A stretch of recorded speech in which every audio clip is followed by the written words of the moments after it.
Imagine waking up one day and realizing that everything you thought you knew about lifelong relationships, well, it might just be totally wrong. Welcome to This Explainer. Today, we're tackling a massive, age-old mystery. Were humans actually wired from the very beginning to be faithful to just one partner forever? To figure this out, we kind of need to play detective.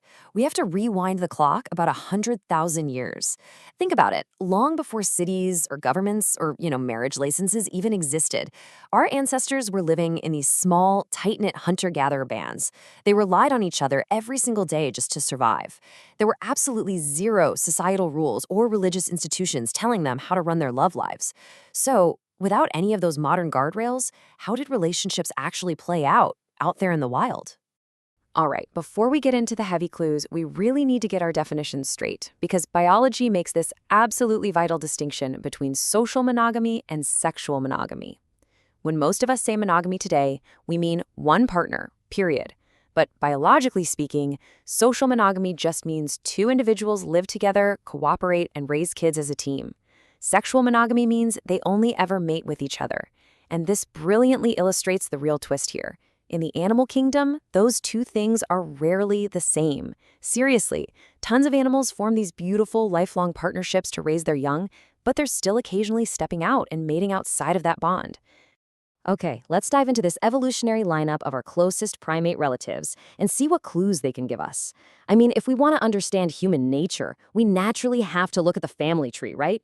First up, chimpanzees and bonobos. Their strategy? Completely non-exclusive. Both males and females mate with multiple partners. Bonobos even take it a step further, using intimacy with tons of different partners just to strengthen social bonds across the whole group. Then look at gorillas. They follow a totally different playbook called polygyny. That's where one massive dominant male lives with several females. Definitely not a model for strict monogamy. And then we have gibbons. They're actually the only ones in this group that regularly form long-term pair bonds. But spoiler alert, even gibbons aren't perfectly sexually exclusive. So, scanning this lineup, our closest relatives honestly do not give us any kind of simple universal rule for exclusive human monogamy. Since our primate cousins left us with, well, a pretty mixed bag of evidence, we have to look a little closer to home. Evolution actually leaves these incredible clues hiding right inside our own anatomy. Now, what's really interesting about this specific number, 15 to 20%, is what it tells us. That is the average size difference between human males and females. Guys are, generally speaking, about 15 to 20% larger. Why on earth does that matter for our investigation? Well, in evolutionary biology, a size gap like that is a massive tell. It's actually a bigger difference than you'd ever expect to see in a strictly monogamous species, where males and females are usually pretty much the exact same size. But at the same time, it's a way smaller gap than what you see in highly competitive species like gorillas, where the males are just absolutely gigantic compared to the females. Let's keep our scientific detective hats on for just a second as we look at another internal clue, relative testicle size, and what it tells us about sperm competition. I know, a highly glamorous field of study, right? But stick with me.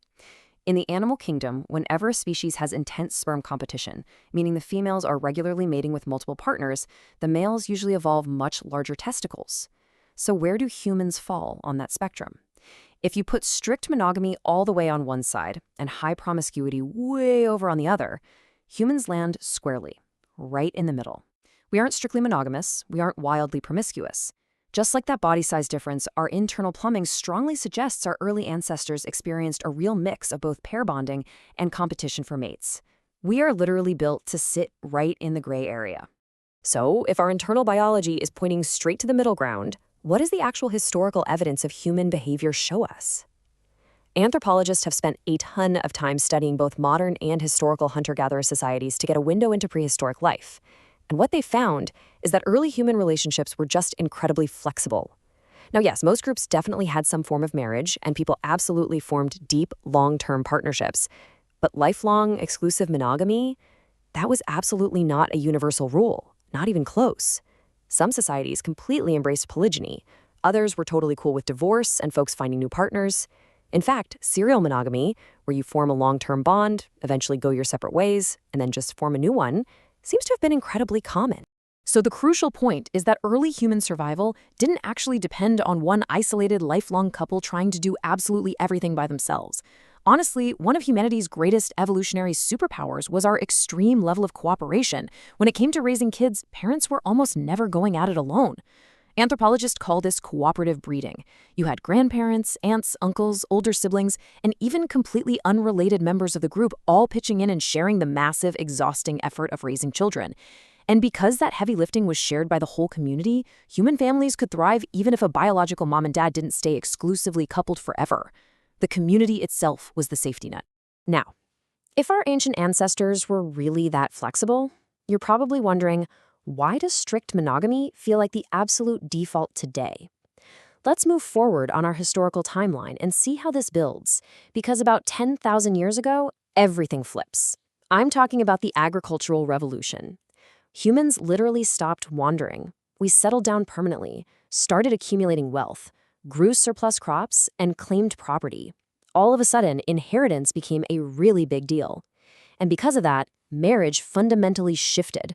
It went from being these flexible, community-supported bonds of love to something, well, a bit less romantic: property management and family alliances. It became a strategic way to create rigid social stability and protect wealth across generations. Which brings us to the final verdict of our investigation today. Did human evolution hand down one strict universal mating system? The evidence says no. No way. Instead, evolution gave us the most powerful tool imaginable: adaptability. We naturally evolve these incredibly strong emotional instincts, right? We are deeply driven to form emotional attachments, to cooperate, to fall head over heels in love, and to build families. But our biology just gives us the possibilities, not the strict rules. We have this uniquely human freedom to adapt our relationship structures to fit our changing cultures, our environments, and our own messy, beautiful lives. We are absolutely capable of lifelong love with one person, and we're equally capable of adapting to new relationships when life changes. And that leaves us with a pretty profound question to chew on as we wrap up this explainer. We've looked at the primate suspect lineup, the biological clues hiding in our own bodies, the highly flexible history of hunter-gatherers, and that massive, game-changing shift caused by the agricultural revolution. So, I want to hand the gavel over to you. Looking at all this evidence, do you think strict monogamy is human nature, or is it really just a creation of modern civilization? Think about our ancestors' incredible knack for adaptability. Weigh all the facts we've uncovered and drop your final verdict down in the comments. I can't wait to see what you guys think.